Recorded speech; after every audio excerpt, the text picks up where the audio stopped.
Many areas still underwater even 4 days after that record rain. Southeast Bengaluru are leaving as fast as they can. This can be blamed on increased paved surfaces within city limits. And also high-end companies that have encroached upon the stormwater drains. Now that led to the flooding on the streets. Now I know a lot of you are asking why. Why does this keep happening in Bengaluru and why is the administration doing nothing about it? Well, this is essentially a saga of corruption. The tech capital of India, Bangalore, once again fell prey to floods.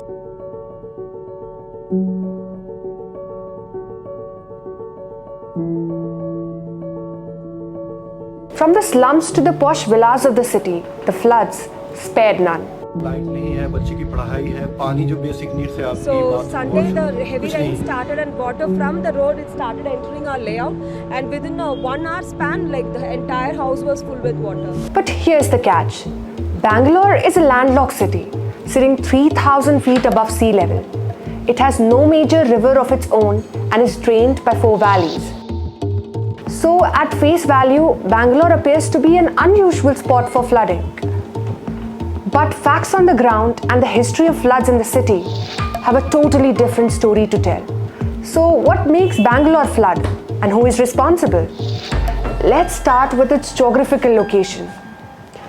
This capital city of Karnataka is situated at top of the ridges. With its undulating terrains, this Deccan region has 4 valleys, which act as efficient drainage system. But the monsoons have been unpredictable and the absence of any major river has added to the worries. The fix was the construction of lakes, and so was done centuries ago. Traditionally called kires, shallow lakes and harvesting systems were constructed by damming the flow of water at various points. Over the years, a series of these cascading lakes were built along the incline of the valleys.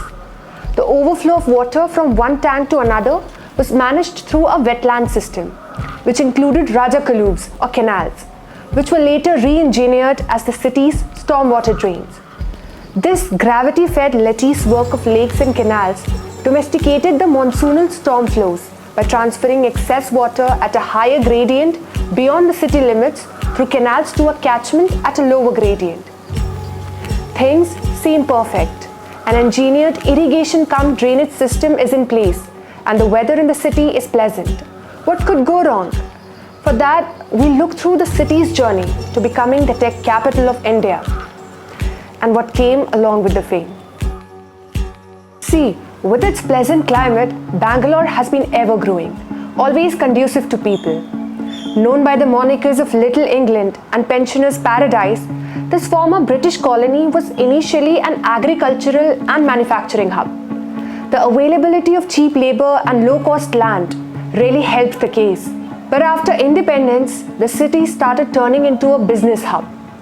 Many public sector undertakings established their manufacturing units in the city, and there were massive investments from the government.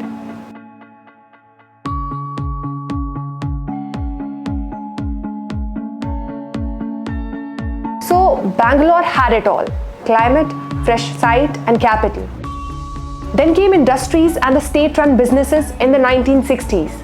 By the 1970s, various R&D organizations had moved their headquarters here. And finally, with the boom in information technology of the 90s, the game changed completely. With the tags of India's Silicon Valley and technical capital of India, the city started to sprawl out and eventually becoming the second fastest growing metropolis in India. In this post-liberalization era of the 90s, when new computer and software policies were introduced and India finally opened its market to the world, large corporations like Dell, IBM and Bosch started cheaply outsourcing their operations to Bangalore. There were soaring inflows of local and foreign capital. With jobs came money and waves of people. And these new inhabitants wanted a place to settle, but the city was limited. Just from 1991 to 2001, the city spatially expanded by 92.1%. These transformations came at a cost. Some recognized and some shrugged under the rug, which later came out and drowned the city: the floods.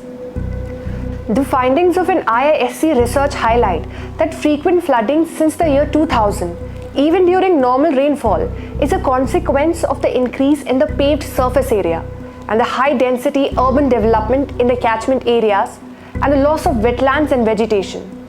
From 1973 to 2017, the city has witnessed a more than 1,000% increase in the paved surface, while the vegetation and wetlands have declined. The report's co-author has also mentioned that nearly 98% of Bangalore's wetlands have been encroached. The encroachment of stormwater drains causes waterlogging, which leads to floods. And due to increased impervious surface, water is unable to percolate in the ground. In short, increasing concretization and encroachment have only increased the potential risk of floods in Bangalore over the past years. Just last week, the CM of Karnataka sanctioned 300 crore rupees for removing encroachments and illegal constructions, which are blocking around 700 stormwater drains in Bangalore. So, who are these encroachers? The first thought would be this. The routine visuals of encroachment removal drives of news stories every once in a while. But in Bangalore, it is just one part of the picture, which scholars even might call insignificant and deliberate. So let's look at the updates from Bangalore's government to make the picture more clear. Prior to the floods on the 17th of August, the Municipal Corporation of the city identified at least 15 encroachments which are blocking the city's stormwater drains. And the list has some big names, most of which are settled in Mahadevpura, part of the Tech Corridor.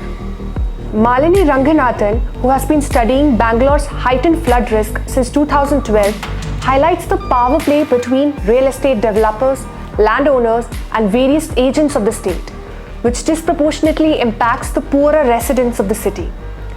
Technically, it is the state which owns the land in and around the canals, wetlands, and stormwater drains, known as Karabbi, non-cultivable land in the Karnataka Land Revenue Act 1964. She highlights that, unlike the law, Karabbi land is up for grabs in practice. In this research paper, she mentions how the wetlands become parasites for capitalism. Wetlands typically experience seasonal monsoons and remain dry for the rest of the year. These empty canals and small tanks can be covered with mud or concrete and transformed into saleable properties overnight. And in many cases, the buyers had no idea. It was only the flooding which made them realize that their houses were sitting on the top of Rajakaluvs. Sometimes the wetlands are recorded under multi-use land categories, which are governed by a number of state organizations with overlapping mandates. Many of these land parcels have been transformed into civil service amenities, such as parks and malls, by quoting developmental imperatives and malaria eradication initiatives. Most of these land parcels have government ownership, and thus, their role can be best mapped as ignorance. But the truth is more serious, and the cases of ex post facto legalizing are many. Large state players like the Bangalore Development Authority and the Karnataka Industrial Areas Development Board have been effective partners in speculating on and developing real estate for corporate and residential projects, thereby skyrocketing the prices of land.